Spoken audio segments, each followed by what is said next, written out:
Should you start an online business? Hey everybody, so in this video today, I'm going to help you identify if starting an online business is really the right thing that you should be doing. Now, if you're anything like me, you probably spend quite a bit of time on social media from week to week, and you may just see that there's a lot of people online saying that everybody should leave the 9 to 5, everybody should start an online business. There's never been so much opportunity in the world, and why would you have a job? Now, obviously, the reality is not everybody is built for business. But what I hope you're going to get out of watching the rest of this video is the realization of how business has truly shifted, how it's changed, and how maybe some of you might be thinking it isn't for you.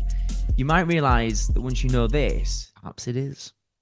Who knows? You'll have to keep watching. Ding! You usually get that come up, don't you? Ding! Subscribe, hit this. Anyway, sorry, back to business. So the first thing to consider, yes, not everybody is naturally entrepreneurial. Not everybody is a naturally born leader and so on. And for me, my personality type, being in a full-time job never really made sense to me. I always feel that you can either be assigned a life or you can design a life.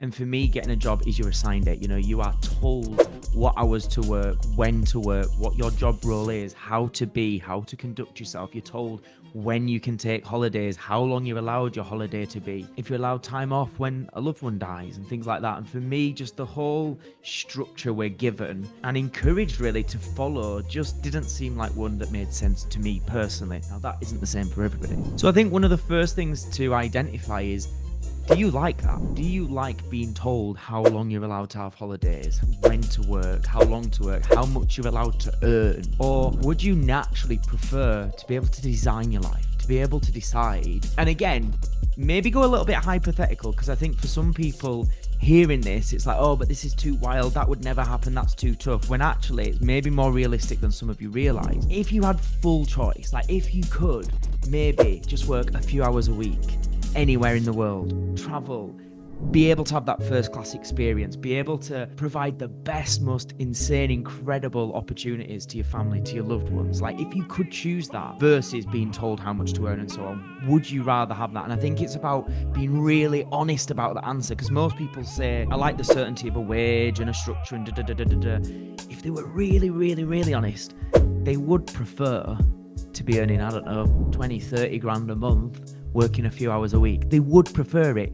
They just don't believe it's possible. And so they have this bias that makes them say, oh, actually, I'm happy with a job and business isn't for everybody. And that's kind of the route they take. So I think the first thing is get really honest with the answer to that question. I would then say the second part is about educating yourself on business right now. For most of us, myself included, we grew up with these narratives that it was something like, what was it, 90% of businesses don't make it past 3 years, or 90% of businesses fail. I can't even remember now, it's so far removed from how I think. But we were taught these ideas about the failure rate in business being really, really high.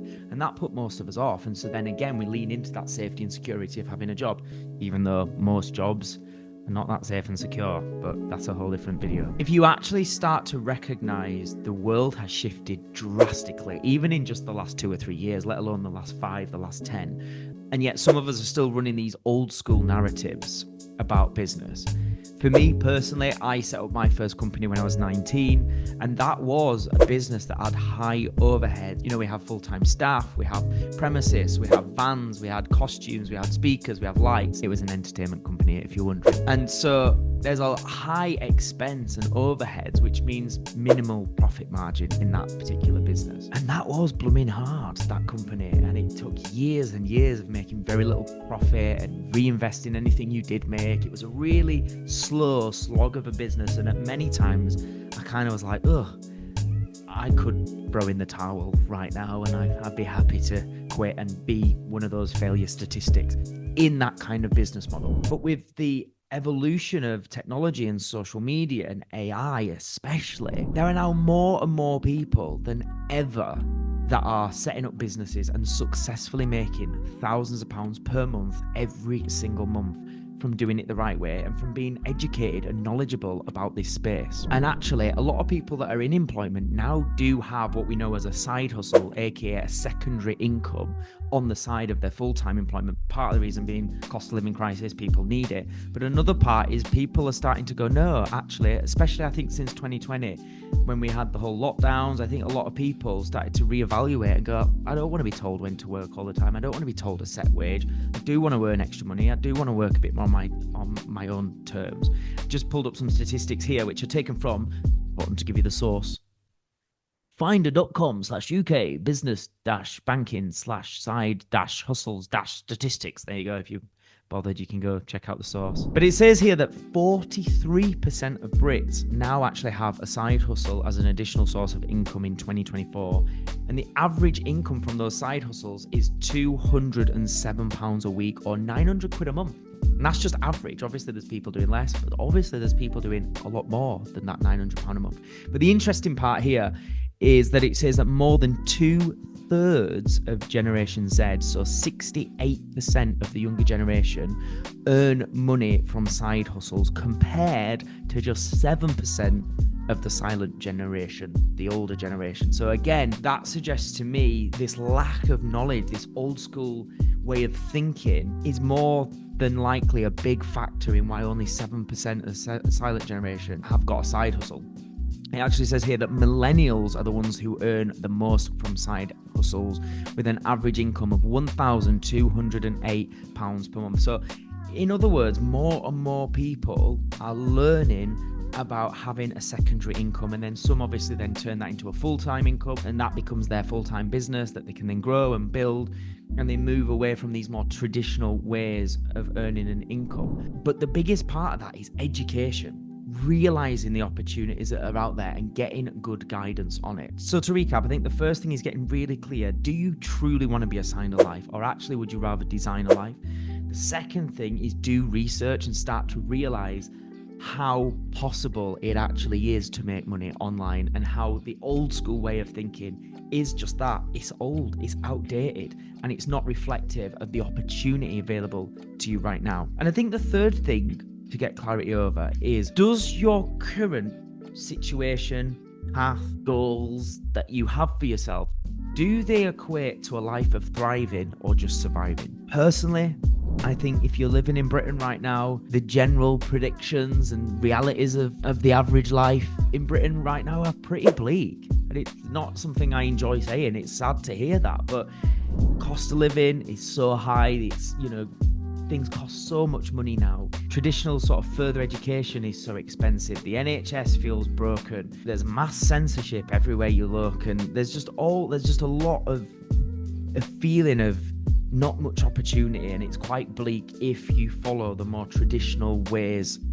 of living. And so I think it's about really getting clarity on, if you continue on the path you're on and maybe get a promotion or whatever, are you really, really equipping yourself to thrive, to have the best that life offers? I think a lot about how short life is. I really do. It's probably quite a problem. I maybe need some therapy on it because it's quite depressing, but it can be a motivator when you think of just how short life is and how fleeting the human experience is. And one of the things that drives me in my business and doing the stuff that I do and helping others grow is this thing that we're here for such a short space of time, and I want to get the most out of it. I want to do good. I want to feel fulfilled. I want to feel I've got so many opportunities and options in my life. And for a lot of people, they're really capped on what they can actually achieve and what they can experience and what they can do and when they can do it and at what age they can do it by.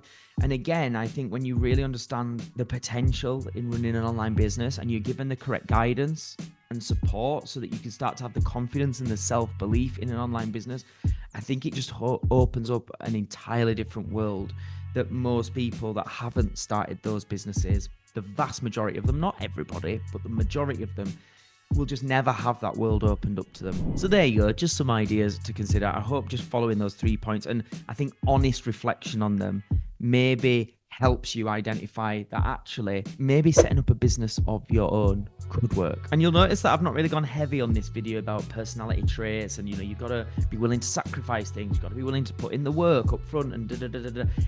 Because actually, when you realize how bad you want something and you find that thing that you're excited about and passionate about and want to do, I find a lot of the time a lot of that stuff will fit into place if you've also got the right support and guidance around you.